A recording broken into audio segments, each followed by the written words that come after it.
Stop number 2 on the big wave tour. Surfers scrambling for position here. This is heat 4, round 1. Top 3 from this heat are going to advance into semifinal number 2, and it looks like it's going to be Ian Walsh starting this off.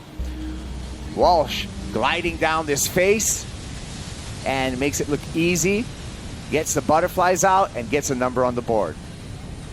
Nice work there from Ian Walsh. You know, he's the defending champion here.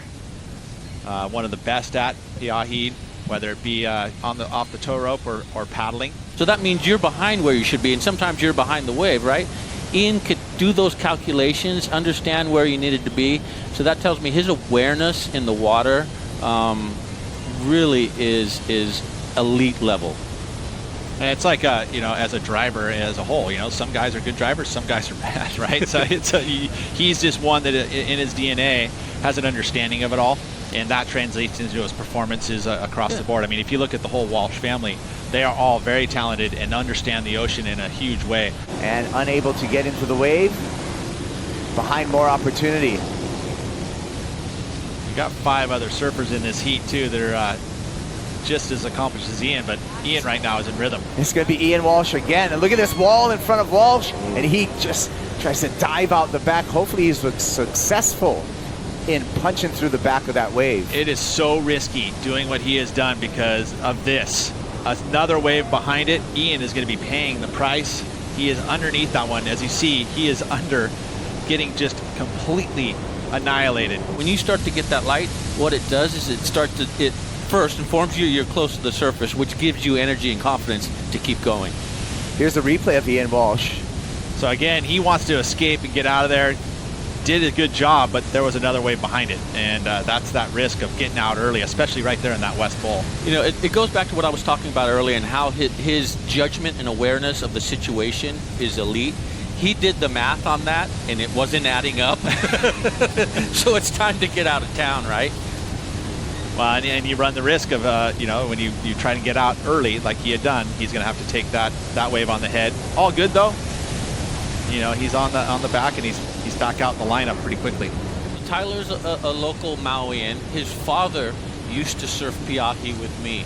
So it's in his genes. He's born and bred. He's grown up in the shadow of Piahi, probably sitting right where we are watching his father ride these waves back in the day. And so his level of expectation. And there on cue is Tyler Laron. Talk about him. Obviously, just talking about him. Not the kind we're looking for. But so he's grown up in the shadow of Piahi his whole life. And it is key because these guys are all talented. And what separates them is mentality a lot of times. And your approach and your perspective. And Kai is a master at that. Francisco Porcella on the backhand. Glides down that wave. Made it look pretty easy for that drop. And kicks out in the channel. So Francisco, of course, he's flying the Italian flag. As you know, he's fluent in Italian, has come from Italy. Matter of fact, he was on the Italian Dancing with the Stars. He's one of the best backsiders out here. And the reason being is he put a lot of time in. He does reside here in Maui, so he spends a lot of time in these waters, so he's comfortable. And he is definitely one of those better backsiders because he's got such impeccable technique.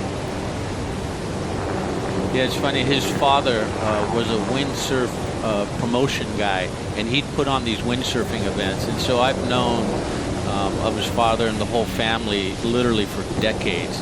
And him and his brother coming up would come down to the big windsurf meet. One of the locals guys there that surfs there, you know, frequently and is one of the best. But he was able to make the finals of the Nazare event. Here's Jamie Mitchell. And Jamie with a wall in front of him. And Mitchell looking like he's pumping a 6.6 out there. Kicks out into the channel, so he's going to get a nice score at the 18-minute mark. As we watch the replay here.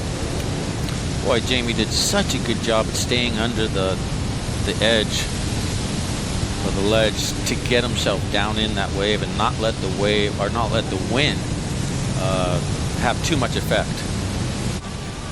Hoots from the crowd, and Tyler Laron finds his way, works his way into a big barrel after streaking down a long wall here at Jaws. Well, between the drop that he just had, pulling into the barrel, he obviously rode in there for a little bit, wasn't able to get out. Let's take another look at it. Tyler Laron. Well, especially since he gathers himself and then puts himself right in the peak, negotiating some of those bumps and then straight into the barrel. And you wish he would have made that one. Would have been an amazing score, but great work. Looking at that last replay, it almost looks like the lip landed on his board, which would make for a really violent wipeout just after that moment. Another surfer riding those SOS shapes, Sean Nordez. Between swells, you can still enjoy surfing. Download the WSL's new mobile game, True Surf. You can find that on the Apple App Store. Oh, and it's so fun to play. It's not fun to take a giant mound of whitewater here at Jaws right on your back as we're coming back to live action. You look at the scores that are there. As you look at the backside attempt here, hangs up for João, but then that hang up just put him that. Greg Long. Patient off the bottom. Great wave selection for Long. And you can see him completing that ride. Very nice for Greg Long. He had to wait a long time to finally load himself into position. Further up the face, and the lip just chased him down. And then Greg Long, little drift of the fins, gains control. Look, the texture of that water looks pretty clean, so you could see that whitewater when he took off from the previous wave. It really did its job in cleaning up that face so that he could make it look easy almost, if that's even possible today. In that situation, it took, again, 30 minutes before Greg was able to find that opportunity for himself. Ian Walsh finding another wave and showing his mastery of Jaws, making it look easy in this heat. Even with that little side chop coming through, he's able to stay on his feet.